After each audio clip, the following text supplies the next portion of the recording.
you can see my bottom half, you know can't do a jig. But oh my gosh, do I love this music. This music is evocative. Do you like that word? That's my 50-cent word. It's evocative of the way I feel inside. It describes the way I feel when I'm walking down the street here, when I'm walking on a path, when I'm out in the car exploring the countryside. There's nothing that does it for me like listening to this Irish music. And so I say thank you to the Chieftains for letting me play that in the background.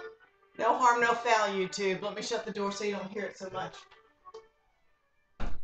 I just came into the kitchen and to find a place to stick this video camera that would have light that was the most flattering to me, needless to say. It's been a few days, and I just wanted to say, wow. Wow, that's loud. It's like having a little I don't want to say the word wrong, Sedaya in the room next to me, a little Irish party. Oh, I had so many things I wanted to tell you, and then I didn't make videos. Yesterday, I had a busy day. I was exhausted, it was rainy, it was cold, so I stayed in the house and I went on a cooking frenzy. So I made homemade bread. Actually, it was sort of homemade. There was a little package, and I've got to find my little package from the store for like maybe £1. And it had everything in there to make a healthy seed bread, which is what if it's got grains and stuff in it. And you basically dumped it in a bowl and put it in hot water, and boom, that thing rose like magic. And you know, you turned it a few times, you massaged it, you kneaded it, and you threw it in the pan. It was awesome. Then I took the leftover vegetables from the refrigerator and cooked them in the pressure cooker and threw them in the Blendtec blender and made the most wonderful creamy soup that Steve just loves. So we had crusty bread and homemade healthy homemade fresh vegetable soups. And I made him a pie from some sweet potatoes that I roasted the day before, and they were too sweet to eat as a side by the time I put a little tiny bit of brown sugar in them, and I decided, I'll just make this do a pie. So there he had a pie. He was very happy. The day before, I went on an all-day journey out to see the 3 of the surrounding areas on a little bus trip that was sponsored by the Post, and that was very interesting, very exhausting, I have to say. I did not have a good food experience that day, and it's just because I really didn't have a clue. We had to order food in advance, so I didn't get to see what the food looked like. We stopped in a pub in Banbury, and I ordered a tuna fish sandwich. I should have stuck with the potato and leek soup and the piece of crusty bread. I will always from now on have soup, knowing at least hopefully it's not out of a can. But the tuna fish sandwich was by far the most disgusting tuna fish sandwich I have ever seen. No, nothing against the Brits, because they know I love this land more than I can say. But the bread was this thick, each slice, and it was a whole sandwich-sized bread, but each piece was, I mean, we're talking about an inch thick, which is way more bread than I need to eat, even if it is brown. And it wasn't that brown. And then it was the most mayonnaise-y tuna I had ever put in my mouth. And I am a big mayonnaise person, but it was too much mayo and not enough tuna. But to make the ultimate thing worse, when I opened up my sandwich to scrape the tuna off to just eat the tuna, each piece of bread was coated in a very thick, obvious slather of butter. Yes, you got it, butter. They buttered the bread and then put on my mayonnaise-laden tuna fish. And I was like so grossed out, I can't tell you. Not that I don't like bread and butter, because I like bread and butter all by itself just fine. Anyway, that was my adventure for the day before yesterday. Then yesterday I did the baking and took a walk around the block with Steve, which was fun. And then today, I have taken off on another adventure. I had a wonderful road trip adventure today. Not road trip. I mean, I hit the ground and walked and took the path not taken, which leads me back to my last night story that I forgot to share. So we went all these different little cities. We drove through Bicester, which is where I live, Banbury, and Brackley.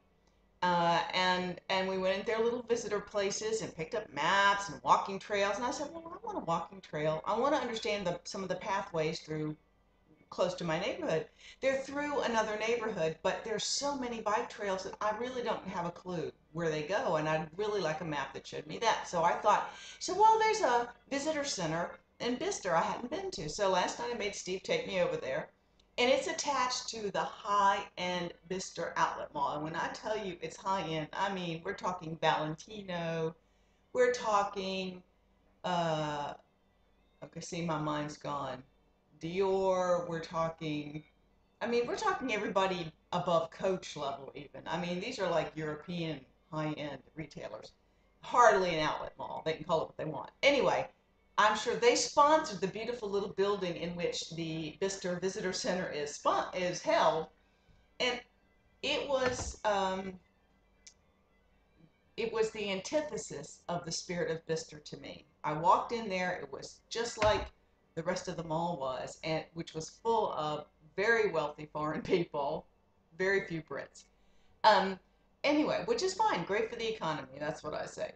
But the lady who waited on me was by far the most upper crusty, hoity-toity, snooty-booty personality I have encountered so far in England. I mean, she was just too lofty and far above us all.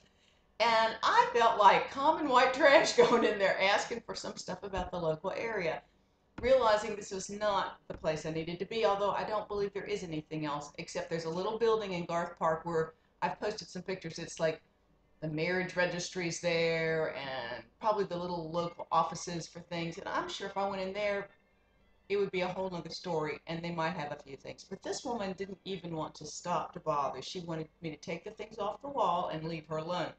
She was just so snooty. And I had such a bad taste in my mouth, and I was really angry when I left because after that etiquette class and being told how Brits would be, and thinking that the British people I had met were lovely and warm and real and genuine, and then even the, the lady who, it just, the more I see, I finally realized, here it is, guys, I'm common as dirt, and I like the common man. I like everybody, but I like warm, friendly people. And you can be warm and friendly and open, whether you are from the upper class of English society or not. I mean, and it just happens to be that most of the people I've met that were warm and friendly were, not the stiff upper lifty kind of, very educated, regal in their own minds kind of personality types. But you know what? I guess that's true in the States too.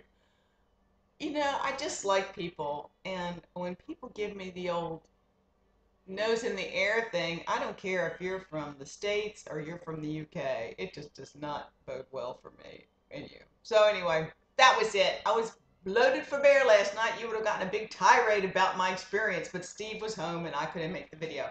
But anyway, oh my gosh, it's already 8 minutes. I really don't have much to say. I just wanted to say that life is wonderful for me here. They've started work on our house.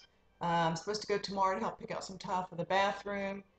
Tonight, the piece of furniture we bought gets delivered, so we have to be over there at 5:30 to let them in with our ginormous Welsh cupboard. I'm really excited about. Um, I've picked up lots more brochures and have planned all kinds of things to do over the next year. I hope people will come and visit me.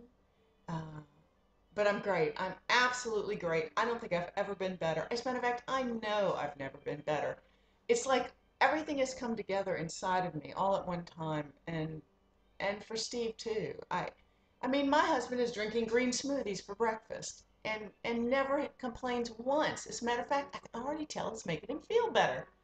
Uh, and we eat healthy, and he's walking with me at least a little bit. Um, it's just so beautiful here.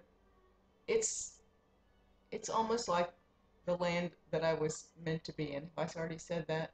I don't know what it'll be like when I have to go back and live in suburbia with all the traffic. I may have to move to Mayberry. So get ready, Mayberry. I may have to go live in Mayberry which is a lovely little town, and I have actually visited the real Mayberry twice. Anyway, you guys make it a great one. My a big love to Kenzie Restricted, who's having her baby today, or has already had her baby today. Not too sure yet. I believe her name is going to be Dorothy. They're going to call her Dottie or Dot, I think.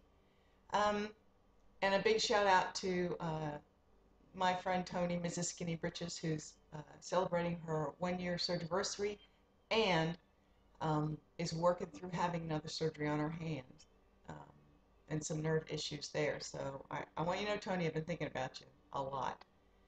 We need to talk. A big shout out to Jennifer, New Life for Jen, who I love, who's also had some surgery and is had great breakthroughs in her personal journey with maintenance. And I just want to say kudos to you, girlfriend, because it is a journey. And then I don't want to forget my friend Rosemary, who's got a lot of stuff going on in her life right now. Let's everybody just hold her in our hearts and think good thoughts for her future and where life will lead her, and Eric. And my friend Jamie, who I just love. And I really appreciate and look forward to having her and Nisi. For the record, they've promised to come visit me next summer. We're going to go see all the literary great spots that Janie loves to read about. Anything that was written by Bronte, I think we'll be visiting. So I think it was, yeah, that's right. Oh, no, sorry, Jane Austen. I'm the Bronte girl. Um, I'm a big Jane Eyre fan, and Janie is a big Pride and Prejudice Jane Austen person. So we're going to be hitting the road. Nisi, what do you like to read? Better not be 50 Shades of Grey, although that lady lives here too. All right. We'll see you guys when we see you. Big love to everybody, and live large, people. Live large. Life is too short not to live any other way, but full, wide open, no holds barred. Go for the gusto. Okay, you guys take care, and I'll see you soon. Bye.